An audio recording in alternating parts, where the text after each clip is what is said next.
E por que o senhor acha que as pessoas passaram a aderir a essa comunidade, sociedade virtual, e muitas até elas têm mais relacionamento virtualmente do que de fato com as pessoas?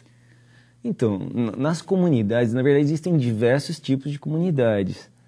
Tem comunidades, por exemplo, do Orkut, que na verdade são bottoms.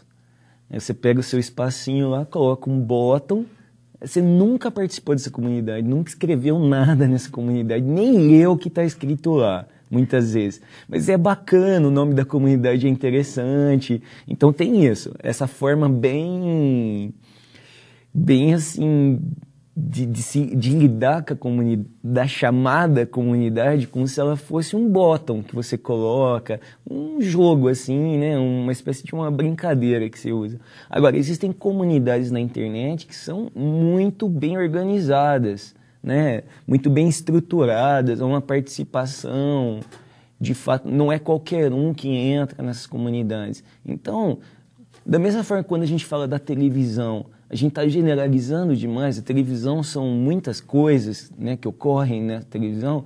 A internet é a mesma coisa.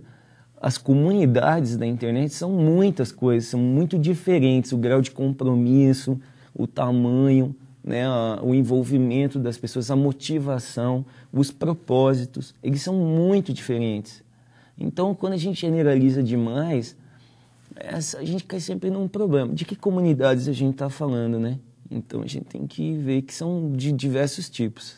E quais seriam as peculiaridades dessas comunidades? Algumas comunidades são alguns joguinhos de identidade que você faz, né? Eu participo, né? E aquilo vai me ajudando a compor o meu espaço virtual. Então, aquilo, eu vou construindo uma certa identidade virtual. O que eu gosto, o que eu faço, as músicas que eu ouço, né, tal. E os botões vão ajudando a compor, aquelas comunidades vão ajudando a compor essa identidade. Essa é uma possibilidade. A outra é você motivado por algum interesse muito particular. Por exemplo, por algum motivo, eu tenho parentes que necessitam de transplante.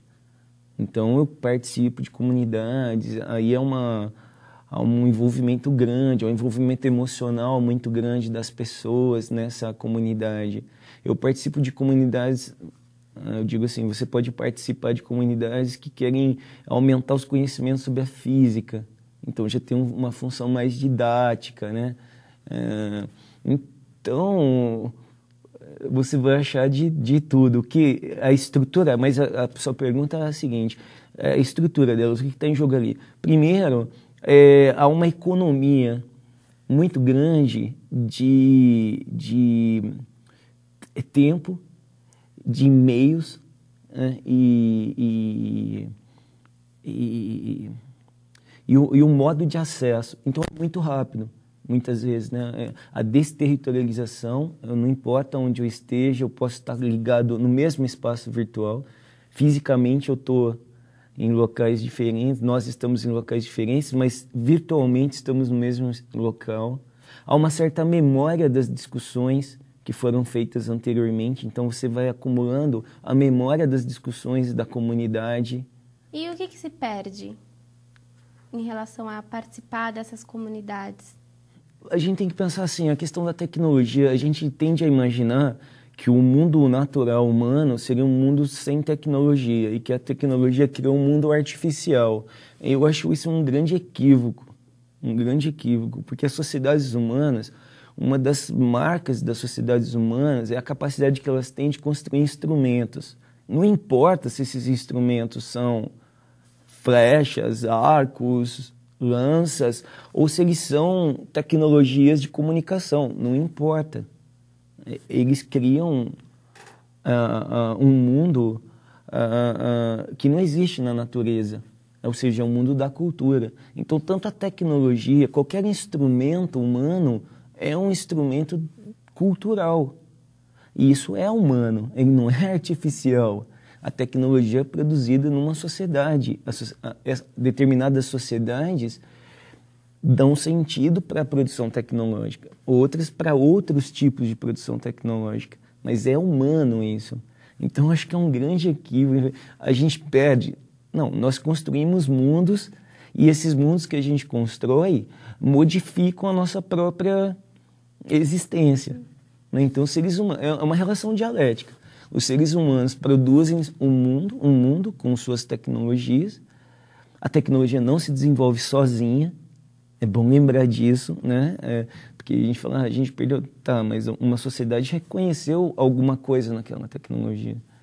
Porque, então, talvez não fosse nem o caso de falar de ganho nem de perda, mas de experiências diferentes, né? Experiências sociais diferentes. E nós estaríamos, então, criando um novo tipo de ser social? É uma discussão bem complexa, porque, na verdade, a gente pode dizer até que a gente está chegando numa era de ciborgues, né?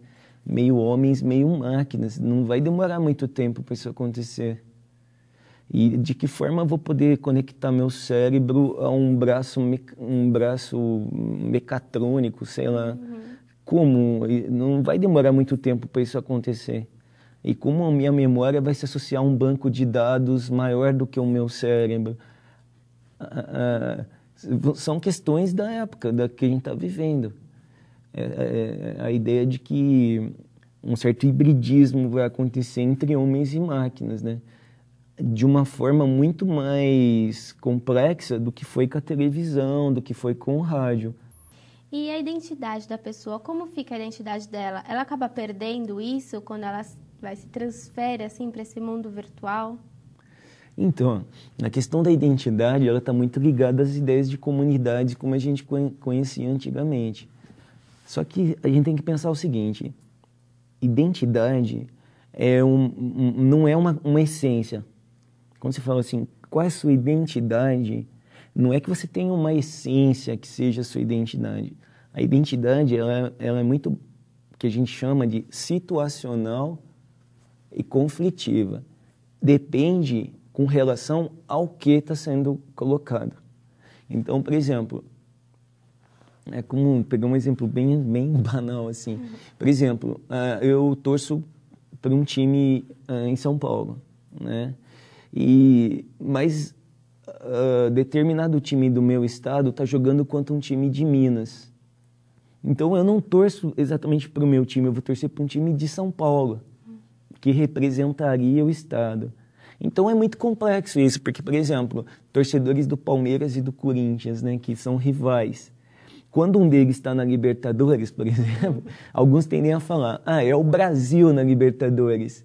Nenhum palmeirense vai se convencer com esse argumento, embora alguém que torça para a Portuguesa, que torça para outro time que não é um rival direto, possa até se convencer. Então, assim, a identidade ela vai se formando a partir de situações, né, e de conflitos. A internet. Como você não tem a presença física e a identidade um pouco estava ligada ao seu vínculo à comunidade, como isso não existe na internet, você abre um espaço de um jogo com identidades. Isso é novo. Na internet, o meu corpo físico não está presente. No fundo, você pode ser aquele personagem lá que você criou. Ao menos enquanto você estiver ali, né? Enquanto você estiver ali, você pode ser aquele personagem. A pessoa não teria muito como saber quem é você fora dali. Então, esse é um jogo interessante. Então, você poderia se imaginar outra coisa, sabe? Você vai fazer um bate-papo, você pode se apresentar como qualquer coisa que você quiser.